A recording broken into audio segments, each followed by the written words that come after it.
గారిని కలవడం జరిగింది. ఆ రోజు మేము వారికి రిక్వెస్ట్ చేశాం. మేము చూసినటువంటి సమాచారం ప్రకారం అధికార పార్టీ వాళ్ళు ఓట్లందరినీ గ్రామాల్లోనే చేసుకోవాలని బెదిరిస్తున్నారని. అయితే అంతవరకు నాకు వీడియో లేదు నా చేతుల్లో.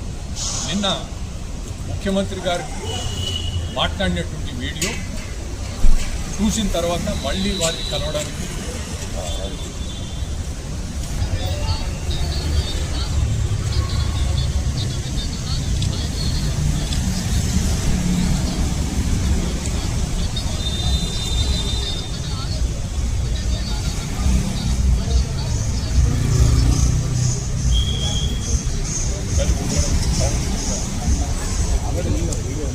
అయితే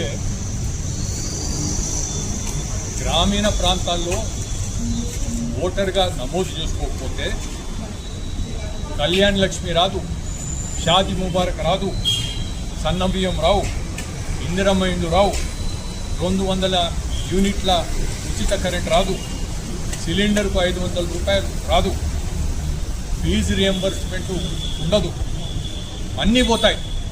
అంతేకాదు ఓటు లేకపోతే మీరు చచ్చిపోయిన వాళ్లతో సమానం అనేటువంటి మాట ఇంత ప్రజల్ని ఈ రకమైనటువంటి విధంగా ఉద్దేశించి మాట్లాడడం ఇది చాలా ఆక్షేపణకరమైనటువంటి అంశం. రిప్రజెంటేషన్ ఆఫ్ పీపుల్స్ యాక్ట్ దాంట్లో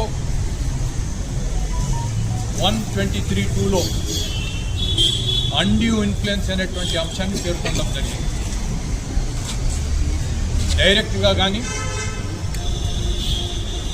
ప్రత్యక్షంగా కానీ పరోక్షంగా కానీ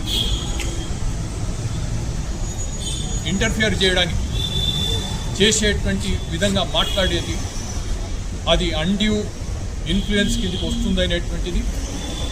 ఒక వ్యక్తి తన ఎన్నికలు ఓటింగు